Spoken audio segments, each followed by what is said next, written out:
Boa noite, amigos. 18 de março de 2025, terça-feira.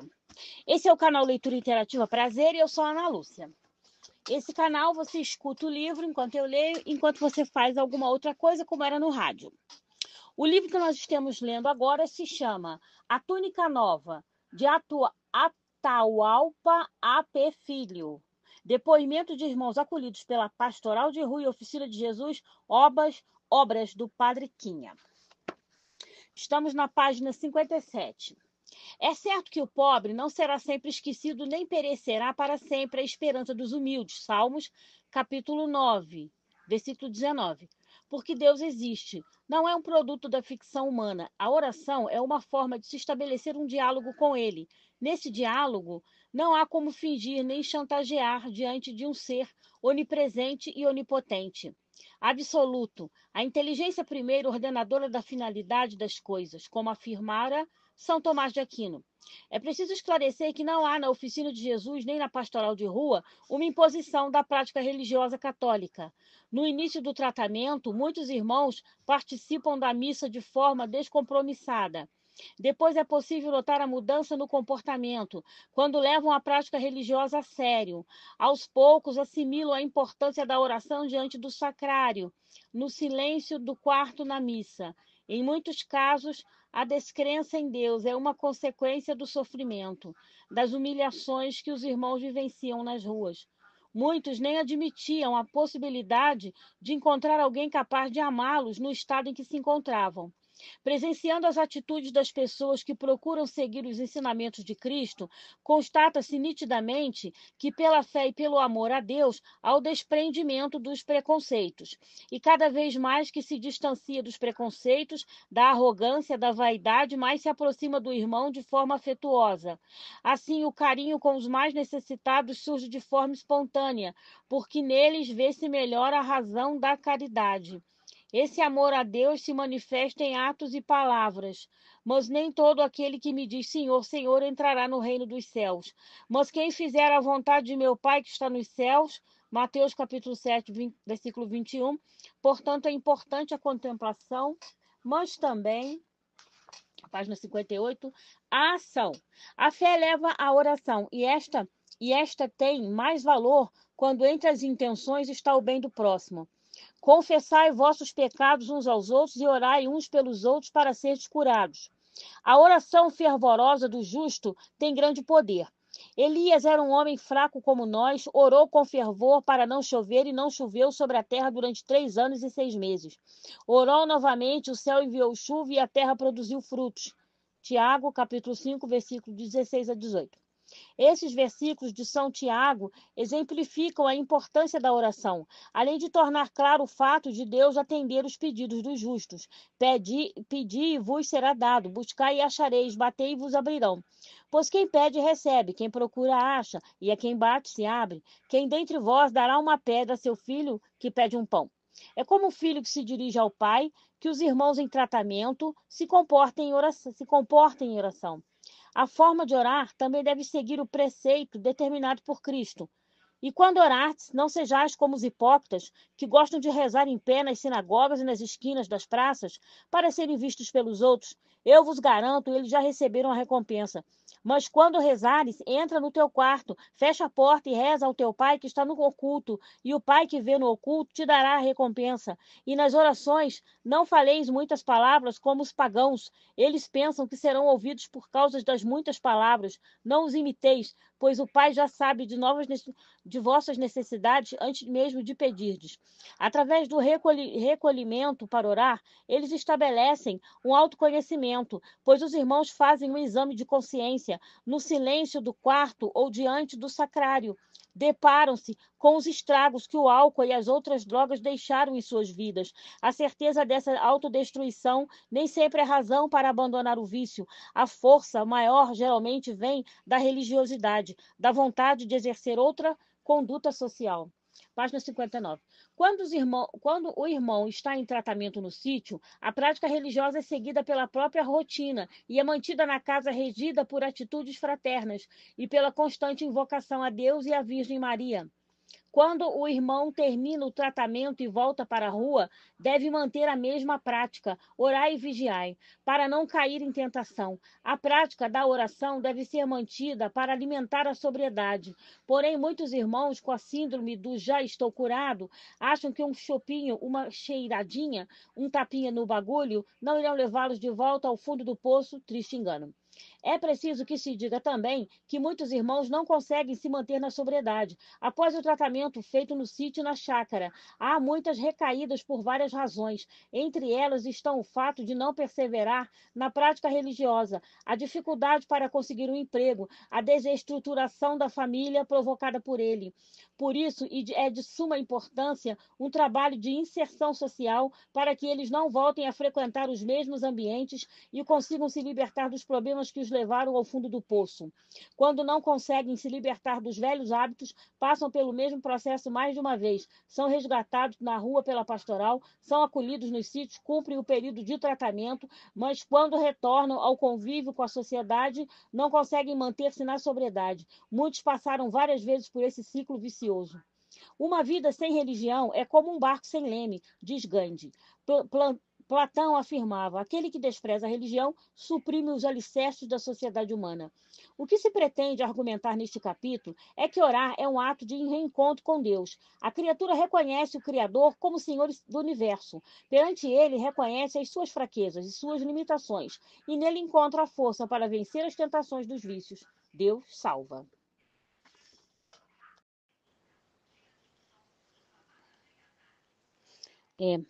Página 60. São insensatos por natureza todos que ignoram a Deus e que pelos bens visíveis não chegaram a conhecer aquele que é, nem pela consideração das obras reconhece o artífice. Tomaram por deuses coisas que regem o mundo, o fogo, o vento, o ar, o gás, o ciclo dos astros, a água impetuosa e os luzeiros do céu. Se encantados por sua beleza, tomaram estas criaturas por deuses. Reconheçam quanto seu soberano está acima delas, pois está na origem da beleza quem as criou. E se ficaram maravilhados com seu poder e sua energia, concluam daí quão mais poderoso será aquele que as formou.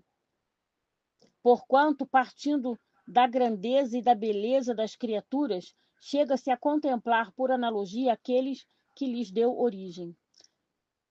SB, agora não. A oficina de Jesus e a pastoral de rua são frutos de um ato de fé, e com certeza Deus as mantém para que a palavra dele chegue aos irmãos que estão nas ruas e aos que vivem no mundo das drogas. Os testemunhos aqui relatados comprovam a importância da obra deixada pelo Padre Quinha, pois muitos retornaram ao caminho, à verdade e à vida. A luz que brilha no fundo do poço vem de Deus. Erguendo a cabeça, tem-se a visão do infinito que está na imensidão do céu. Capítulo 6. Os passos da sobriedade. Concedei-nos, Senhor, a serenidade necessária para aceitar as coisas que não podemos modificar, coragem para modificar aquelas que podemos, e sabedoria para distinguir umas das outras, vivendo um dia de cada vez. Oração da serenidade, Reinhold Niebuhr. Quando comecei a participar da pastoral de rua, reuníamos-nos regularmente aos sábados à noite nos degraus da escada da Igreja do Rosário, na Praça da Inconfidência, no Centro Histórico, ou na Casa de Acolhimento Coração Misericordioso de Jesus, que ficava na Rua Chile, no bairro Alto da Serra. Antes de sairmos ao encontro dos irmãos, fazíamos uma oração, pedindo a Deus e à Virgem Maria bênçãos e discernimento para levar algum conforto a quem estava sem abrigo. A princípio, eu ficava impressionado com a alegria dos jovens quando algum irmão dizia sim ao acolhimento, aceitava o convite para ir até a casa de acolhida e ter uma noite mais tranquila. Todos ficavam mobilizados em prestar alguma ajuda. Foi assim que muitos deixaram as ruas e hoje estão na sobriedade. Eram sensibilizados pela alegria de alguém que lhes estendia a mão. Confesso que também fiquei impregnado dessa satisfação, dessa sensação de ser útil. A caridade tem uma adrenalina impressionante. Eu pensava, esses jovens poderiam estar nos bailes da vida, curtindo a noite em alguma danceteria, ou até mesmo em uma sala de cinema, ou em uma festa qualquer, Mas não. Estavam ali tentando resgatar vidas de pessoas que tinham uma idade maior do que a deles. E foi assim que pude entender melhor as palavras de Madre Teresa de Calcutá. Só quando percebemos o nosso nada, o nosso vazio, é que Deus pode nos encher com Ele mesmo. Quando nos tornamos cheias de Deus, então podemos dar Deus aos outros, porque da plenitude do coração fala a boca. Foi refletindo sobre essa ação da pastoral de rua que vi materializada a túnica nova. Após esse acolhimento, é que começa a caminhada em busca da sobriedade, que se mantém pela vigilância das 24 horas. Foi assim que pessoas consideradas irrecuperáveis começaram a vida sem o álcool, sem as outras drogas. É válido reiterar que, diante dos resultados obtidos por meio do trabalho de recuperação realizado pela Oficina de Jesus e pela Pastoral de Rua, cresceu muito o número de pessoas interessadas em obter uma vaga nos sítios ou na chácara com o objetivo de ajudar um parente ou amigo. Por essa razão, o padre Quinha era muito solicitado. Diariamente recebia algum pedido, com a inserção de pessoas com alcoolismo e dependência química, mães que não eram acolhidas nas ruas, ou seja, pessoas oriundas de famílias que viviam em Petrópolis ou em cidades vizinhas. Surgiu outro fator importante nesse processo, o acompanhamento da família como parte do tratamento dos irmãos. Por essa razão, estabeleceu-se um dia de visita dos familiares aos irmãos que se encontravam nos sítios. Essa visita passou a ser efetuada uma vez por mês, aos domingos, para que isso fosse extensivo a todos sem ônus e sem dificuldades de locomoção. Foi solicitado às duas empresas de transporte coletivo que cedessem um ônibus para transportar os visitantes. Essa solicitação foi gentilmente acolhida. Os referidos ônibus saíam às 9 horas do bairro Correios, retornando às 17 horas ao término do período de visita. Por meio dessas visitas e dos casos de evidente recuperação dos irmãos, propagou-se ainda mais o trabalho realizado pela Oficina de Jesus. Foi assim que percebi o quanto era grave o problema do alcoolismo e da dependência química na cidade, com consequências e sequelas irreversíveis. No coração do padre Quinha habitava um sim imensurável. Havia períodos em que os sítios ficavam além da capacidade, mas nunca faltou um pão e não se cobrava nada de ninguém, eram mantidas pelas doações. Por uma questão estrutural, para favorecer a convivência entre os acolhidos, o sítio Nossa Senhora das Graças passou a ter um número maior de jovens com a faixa etária entre 19 e 30 anos. E no sítio Nossa Senhora do Sorriso ficavam os irmãos com mais idade. Os acolhidos pela pastoral de rua passaram a ser levados para a chácara Nossa Senhora Aparecida. É válido ressaltar também que nas duas casas de apoio, Nossa Senhora de Lourdes, no bairro Castelo, e Santa Terezinha, na Estrada da Saudade, ficavam os irmãos que já tinham cumprido o período de tratamento e estavam esperando uma oportunidade para retornar ao convívio da família ou ao mercado de trabalho para ter uma forma de se manter independentes. A obra cresceu muito, por isso teve que se readequar a essa realidade.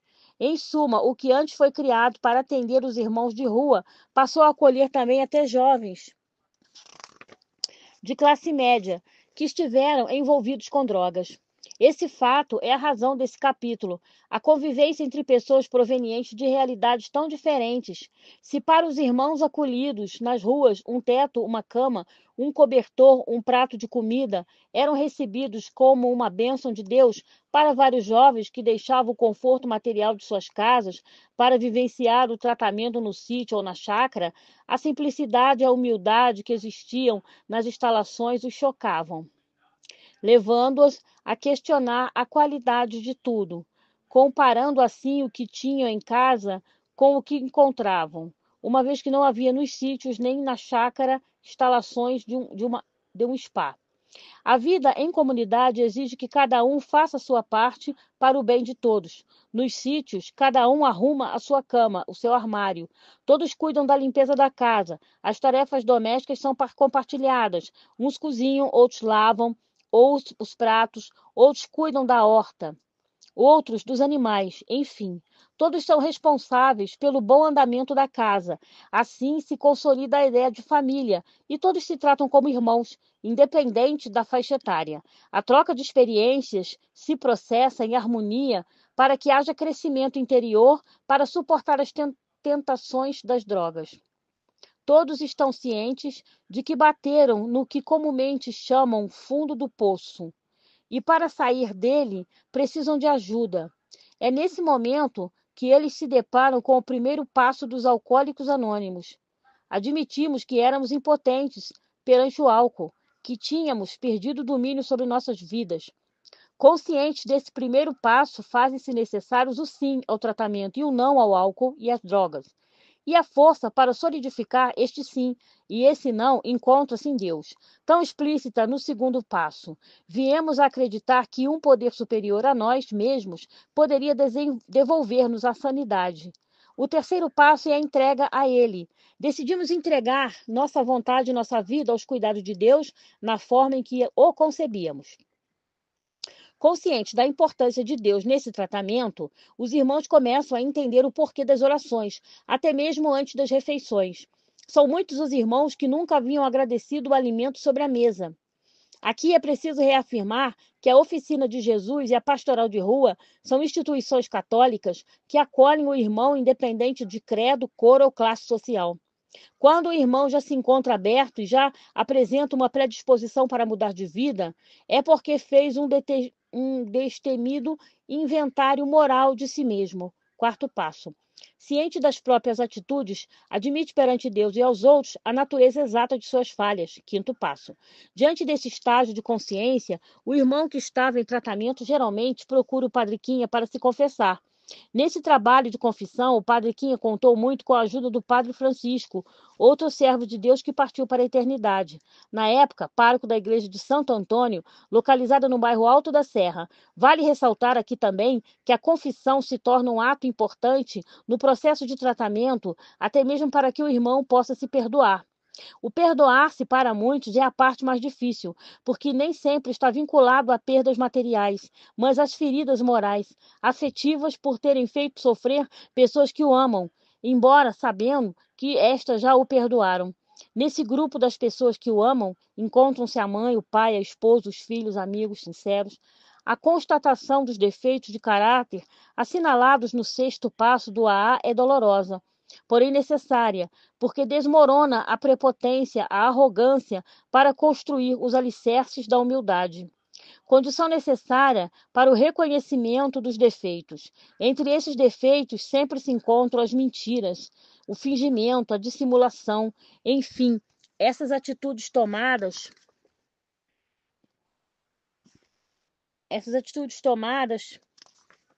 por quem está escravizado pelo vício. Não são raros os casos em que se rouba para comprar droga. Página 66. A força do vício é imperativa, escraviza, levando o ser dependente a agredir até quem o ama, destruindo não só a si, mas também o outro. Portanto, é fácil constatar a codependência. Quando alguém mergulha no alcoolismo ou no mundo das drogas, não vai sozinho, causa uma dor profunda em quem o ama. O sofrimento dele se ramifica por familiares e amigos. Ninguém gosta de ver um ente querido na sarjeta. Seguindo por essa linha de raciocínio, é possível concluir: se há uma codependência, consequentemente há uma colibertação. Portanto, não é só o irmão que se livra do álcool ou das drogas, mas os que o amam também. O Padre Quinha sempre destacava o sorriso das mães ao ver o filho na sobriedade. O triste é que, às vezes, nem sempre se consegue recuperar tudo que se perde. As sequelas morais e afetivas são as mais dolorosas, não cicatrizam facilmente. O rogar humildemente a Deus que o livre das imperfeições é a essência do sétimo passo.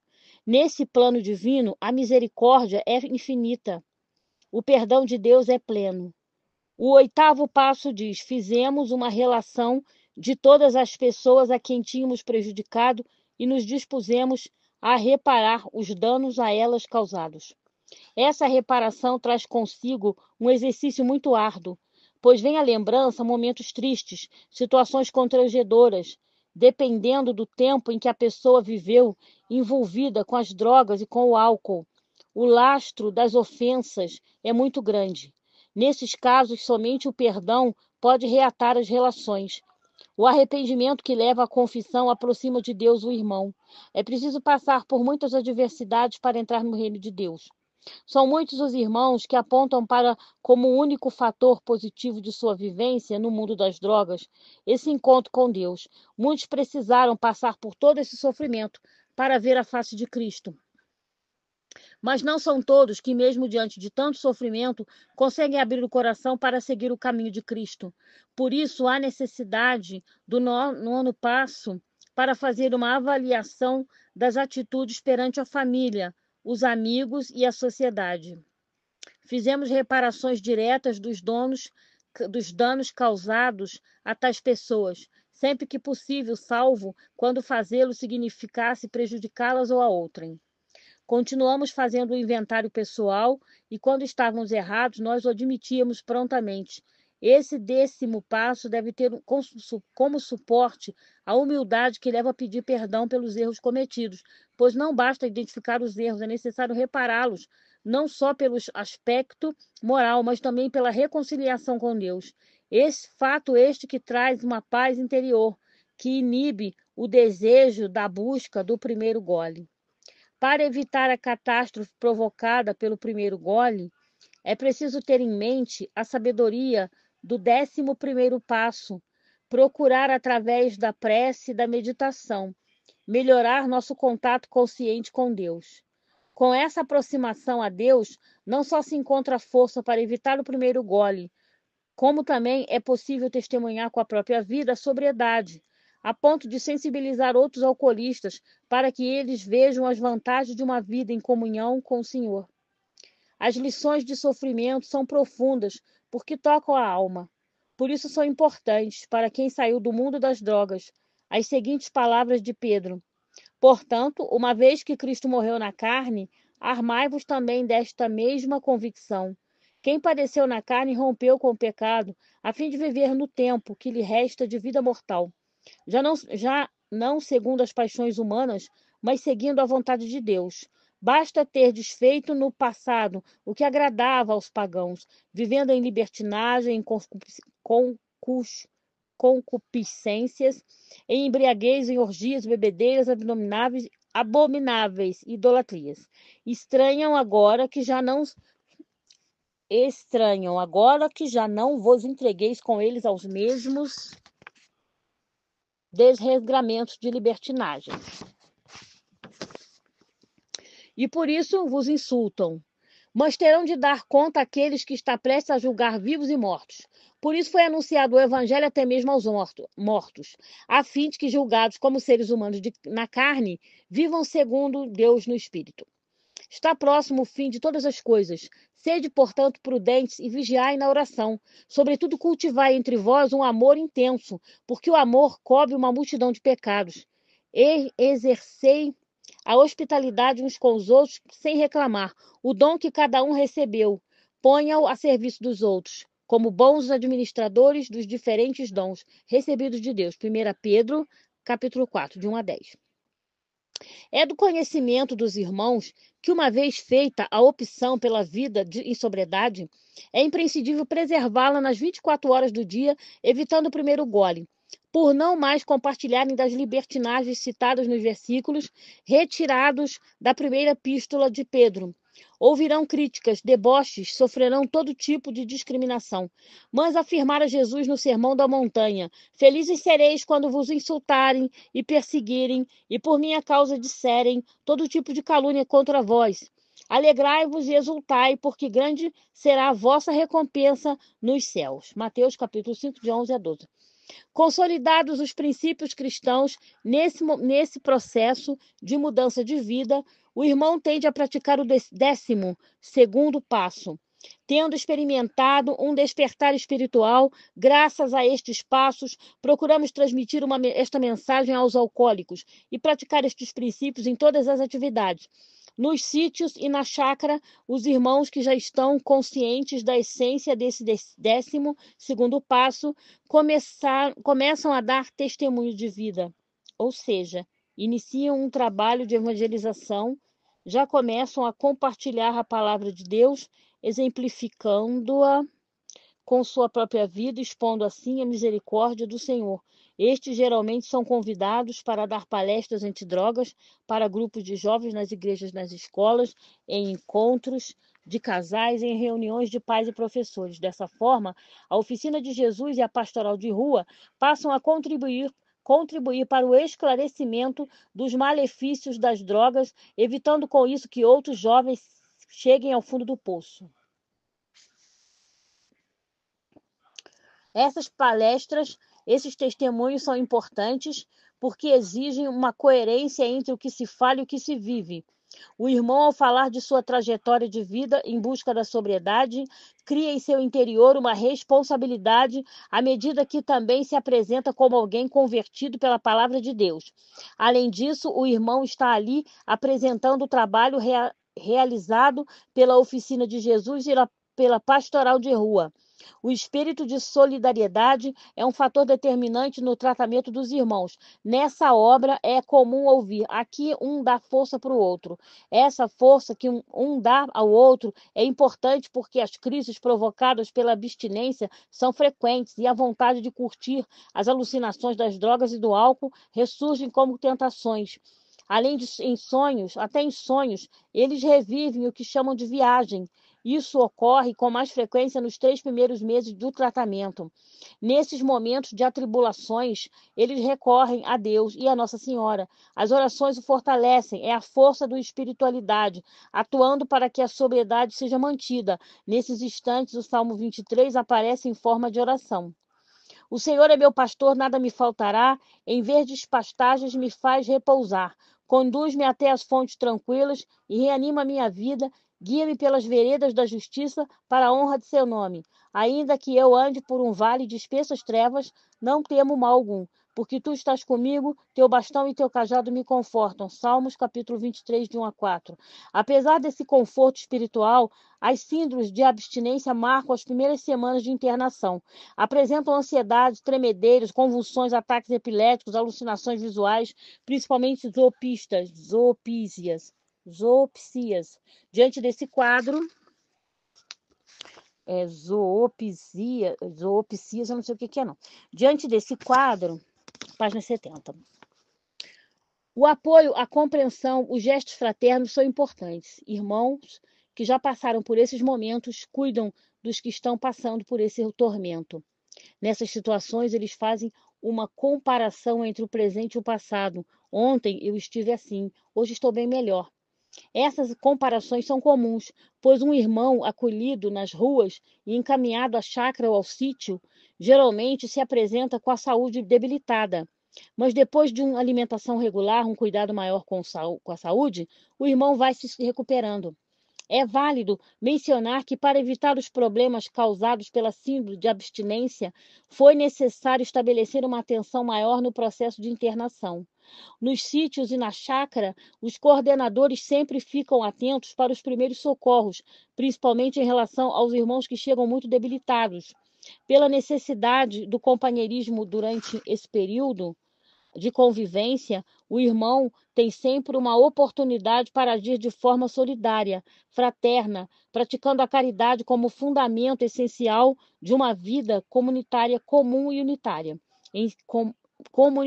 Comum e unitária. Em síntese, os que estão nas melhores fases de sua recuperação ajudam os mais debilitados.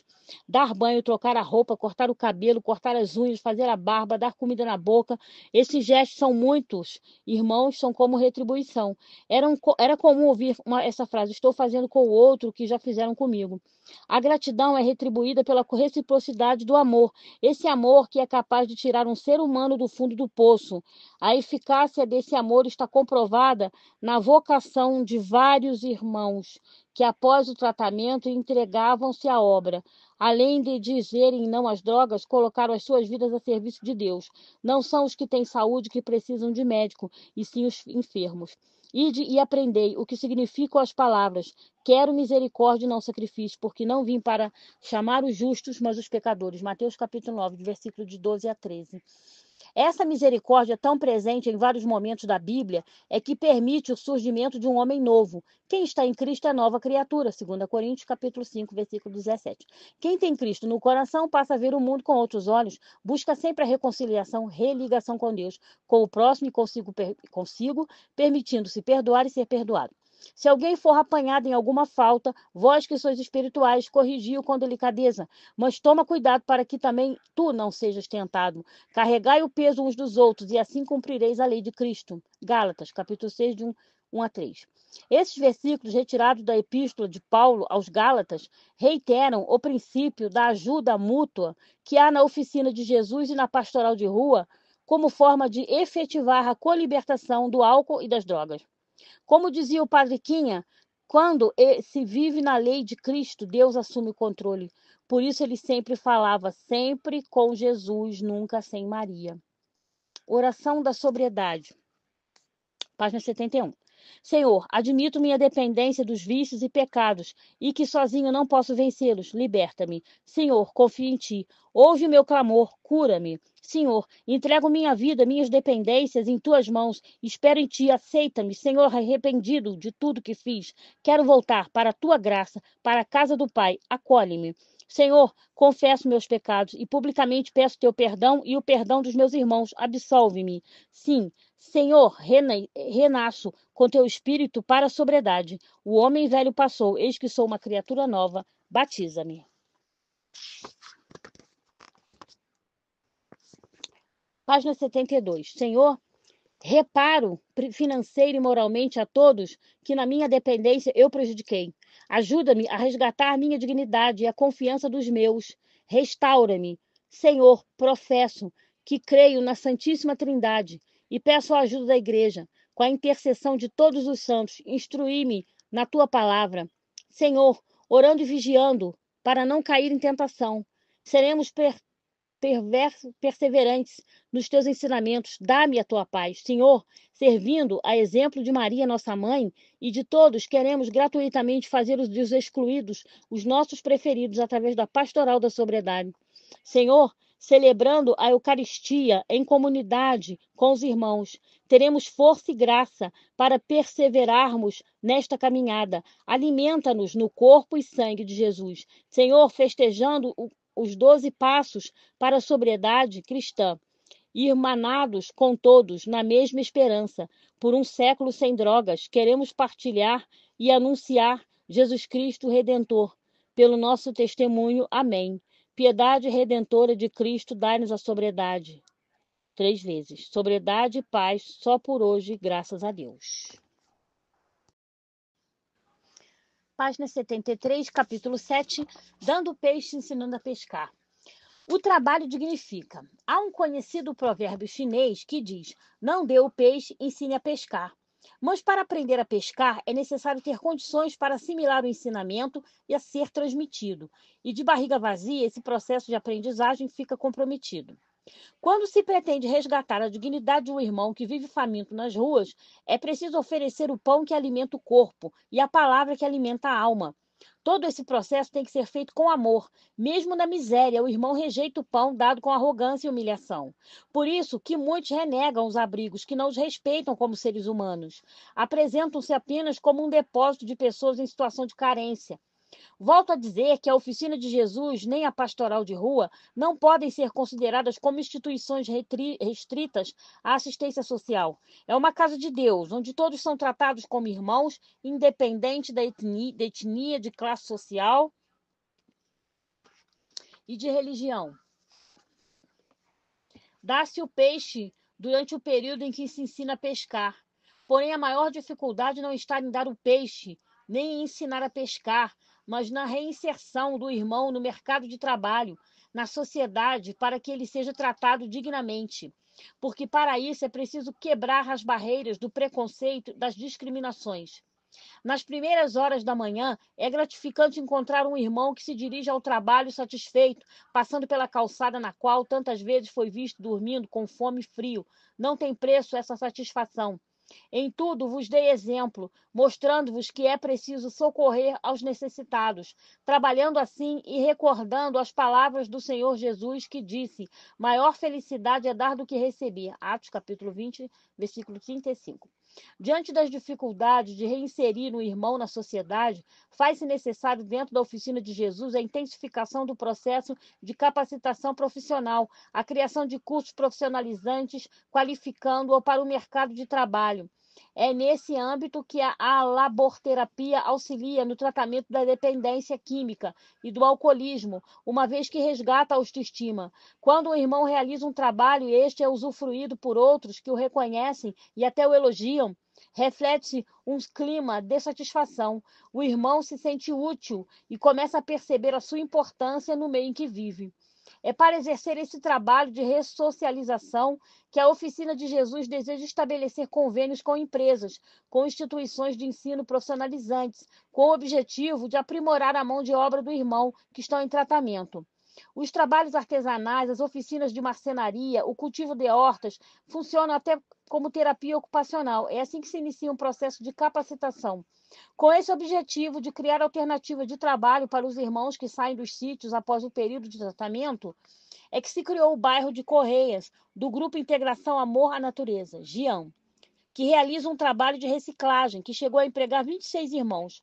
A condição para se manter nesse trabalho consistia em cultivar a sobriedade e saber dividir o pão e a oração. E por conhecerem a seriedade desse trabalho organizado pelo Padre Quinha, vários condomínios, repartições públicas, instituições bancárias, escolas paroquiais faziam a separação de material reciclável, que era recolhido pelos irmãos do Giam. Esse trabalho com a reciclagem contribui para o surgimento da proposta de criação de uma cooperativa formada por irmãos acolhidos pela obra do Padre Quinha. Outra atividade que criou opção de trabalho estava relacionada à montagem de bazares a partir de doações. A equipe que atuava nesses bazares era formada por pessoas voluntárias e por irmãos que também passaram pelos sítios e já estão em fase de reinserção social. Assim, diante do contato com o público, adquire uma prática de venda, mesmo sendo por um curto período, uma vez que esses bazares são temporários, dependem da cessão de uma loja e de donativos que possam ser comercializados. O dinheiro arrecadado auxilia na manutenção dos sítios, hoje sob a orientação do vigário diocesano Padre Rafael, no sítio Nossa Senhora das Graças, no Brejal, foi implantado o projeto de confecção de vassouras artesanais. A solenidade de inauguração, que ocorreu em 19 de maio de 2018, contou com a presença do bispo diocesano Dom Gregório Paixão, OSB, e com a presença da mãe do Padre Quinha, Dona Janira, amigos e familiares. As vassouras artesanais Padre Quinha é um empreendimento com finalidade de criar uma atividade ocupacional, além de manter uma opção de sustentabilidade que possa também reverter para a manutenção da obra. O sonho dos que nela trabalham é ver a obra envolvida em um projeto autossustentável, porque não há como mantê-la somente através de doações, pois, página 76, estas são generosas, oportunas, mas oscilantes. Há períodos em que são escassas. Para manter o atendimento que a Oficina de Jesus e a Pastoral de Rua oferecem, é preciso um suporte financeiro para que haja uma estrutura capaz de permitir o acolhimento do irmão no período de tratamento. Vale reiterar que não se cobra nenhuma mensalidade dos familiares das pessoas que estão se recuperando, em recuperação. No dia 17 de fevereiro de 2019, no sítio Nossa Senhora das Graças, foi moído e empacotado o primeiro saco do café artesanal Padre Quinha, como uma das etapas do projeto denominado Sustentabilidade Transformadora, que é supervisionado por gestores que procuram estabelecer uma independência financeira para dar prosseguimento ao trabalho de recuperação iniciado pelo Padre Quinha. Diante do crescente número de irmãos que estão se mantendo na sobriedade após o período de tratamento no sítio e na chácara, torna-se necessário um trabalho de capacitação durante o período de recuperação. Para isso é que se pede o apoio da classe empresarial que aceite o trabalho de pessoas que buscam a reinserção social. Um dos fatores que contribui para a recaída de alguns irmãos é a falta de perspectiva no mercado de trabalho. Na sobriedade, há o desejo de reintegrar-se à sociedade para resgatar o tempo perdido, para restaurar a dignidade através de um ofício, de uma profissão ou através de uma manifestação artística. Esses irmãos já estão cansados de estender a mão para manguear. Por isso, querem ganhar o pão com o suor do próprio rosto para dar sentido à própria vida. Esse projeto de reinserção social é de extrema necessidade na oficina de Jesus. A pastoral de rua acolhe os irmãos. Estes passam por um atendimento, são encaminhados para um período de tratamento no sítio ou na chácara. Nesse período, faz-se necessário um trabalho de qualificação profissional de atualização, capacitando-os, preparando-os para encarar a concorrência do mundo urbano no qual prevalece o darwinismo social. Diante dessa necessidade é que se procura sensibilizar a sociedade, as autoridades governamentais, os empresários, expondo essa realidade que está debaixo das marquises. Consumo indiscriminado de drogas lícitas e ilícitas que contribuem para a degeneração do ser humano, degeneração. Somente através de uma ação conjunta que se reestruturará o tecido social tão corroído pelo vício. É válido dizer que nesse trabalho não basta a catalisação de recursos financeiros e as ações burocráticas. É preciso estabelecer o amor como força motriz e o carinho como linguagem. Isto é compreensível em qualquer segmento social.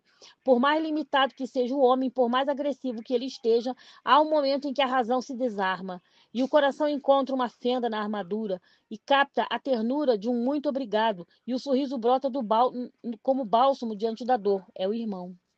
Movido por esse propósito de ajudar os irmãos na reintegração social, foi criado em 2018 o Grupo Missionários do Padre Quinha, formado por membros da Pastoral de Rua e por pessoas que foram acolhidas nos sítios e na chácara.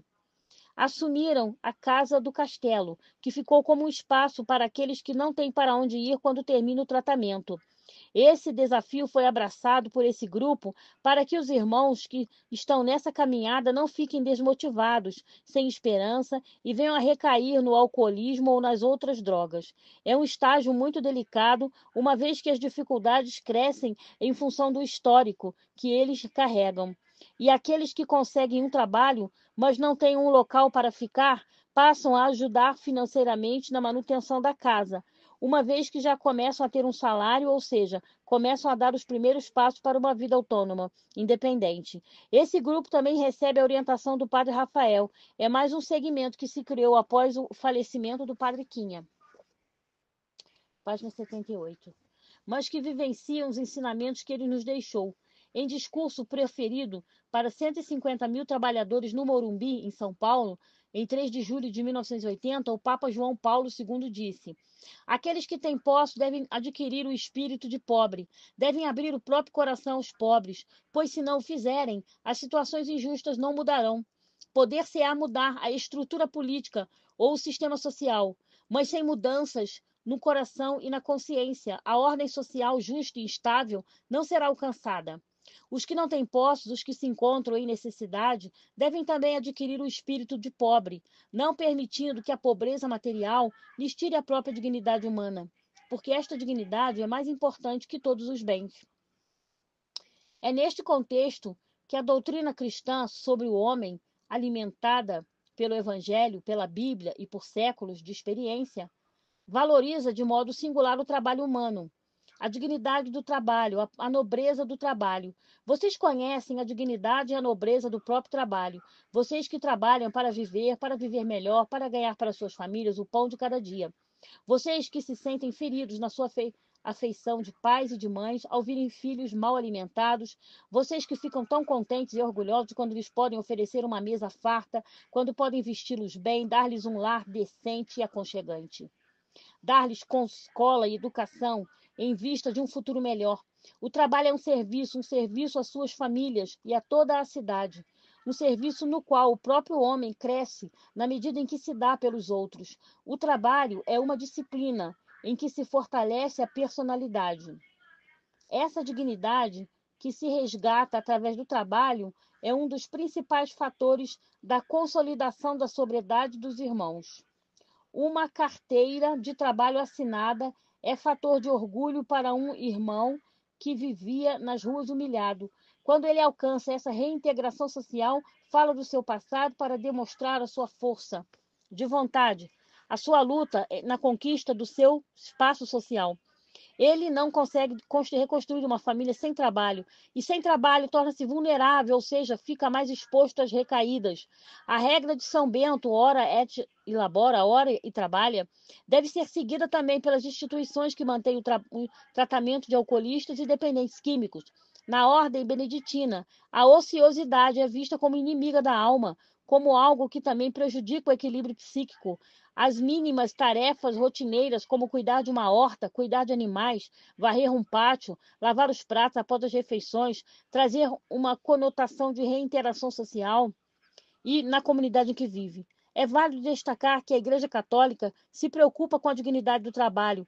Na encíclica Rerum Novarum, sobre as condições dos operários, o Papa Leão XIII disse: quanto aos deserdados da fortuna, aprendam da Igreja que, segundo o juízo do próprio Deus, a pobreza não é um opróbrio e que não se deve corar por ter de ganhar o pão com o suor do seu rosto. É o que Jesus Cristo, nosso Senhor, confirmou com o seu exemplo. Ele, que é de muito rico que era, se fez indigente. 2 Coríntios 8-9. Para a salvação dos homens, que filho de Deus e Deus, ele mesmo, quis passar aos olhos do mundo por filho de um artesão, que chegou até a consumir uma grande parte da sua vida em trabalho remunerado. Não é ele, o carpinteiro, o filho de Maria? Marcos capítulo 6, versículo 3. Quem tiver na sua frente um modelo divino, compreenderá mais facilmente o que nós vamos dizer, que a verdadeira dignidade do homem e a sua excelência reside nos seus costumes, isto é, na sua virtude, que a virtude é o patrimônio comum dos mortais, ao alcance de todos, dos pequenos e dos grandes, dos pobres e dos ricos. Só a virtude e os méritos, seja qual for a pessoa em que se encontrem, obterão a recompensa da eterna felicidade. Mais ainda, é para as classes desafortunadas que o coração de Deus parece inclinar-se mais. Jesus Cristo chama aos pobres bem-aventurados. Mateus capítulo 6, capítulo 5, versículo 3, convida com o amor a virem a ele, a fim de consolar a todos os que sofrem e que choram. Abraça com caridade mais terna os pequenos e os oprimidos. Nesse item da Rerum Novarum, que trata da dignidade do trabalho, a virtude é destacada como um patrimônio ao alcance de todos, sem distinção de classe social. Inerente a essa virtude está o servir ao próximo, não só pensando na remuneração salarial, mas também no bem-estar que se pode proporcionar ao semelhante. Quando esse serviço é executado no período em que o trabalhador está resgatando a sua dignidade, passa a ter uma significação maior para ele. Nesse estágio, o trabalhador precisa de oportunidades e do reconhecimento de todos pelo serviço que executa. Acreditar em um irmão que já esteve no fundo do poço é uma tarefa bastante difícil para muitas pessoas. Como são poucos os que dão crédito a essa recuperação, o irmão tem que se desdobrar para reconquistar a confiança dos outros. Todos sabem que o descrédito é fruto da destruição provocada pelo vício. Por isso, as recaídas são frequentes, pois nem todos conseguem superar essas barreiras construídas por um passado mergulhado nas drogas lícitas ou ilícitas. Independente do sistema político, da ideologia vigente, da relação estabelecida entre patrão e empregado, da tão falada luta de classe, o homem deve ser respeitado pelo trabalho que executa dignamente. Por isso merece ser visto não só como um cidadão, mas também como um filho de Deus, como criatura humana. Nem mesmo os animais devem ser explorados, maltratados, submetidos a esforços que coloquem a risco a vida. A remuneração por esse trabalho também tem que ser justa. Nesse caso, não se trata de favor, nem de caridade. É um direito do trabalhador receber um justo salário quando emprega a sua força de trabalho. Esse bem árduo é o que pode reconduzir o irmão que vive nas ruas à sociedade, sem que precise estender a mão para pedir esmolas. Essa reinserção social é um desafio para a oficina de Jesus, porém não há alegria maior do que ver o irmão sóbrio, trabalhando para manter a sua família, tendo uma conduta cristã. Fato este que atende não só o plano social, mas também o espiritual. Página 81.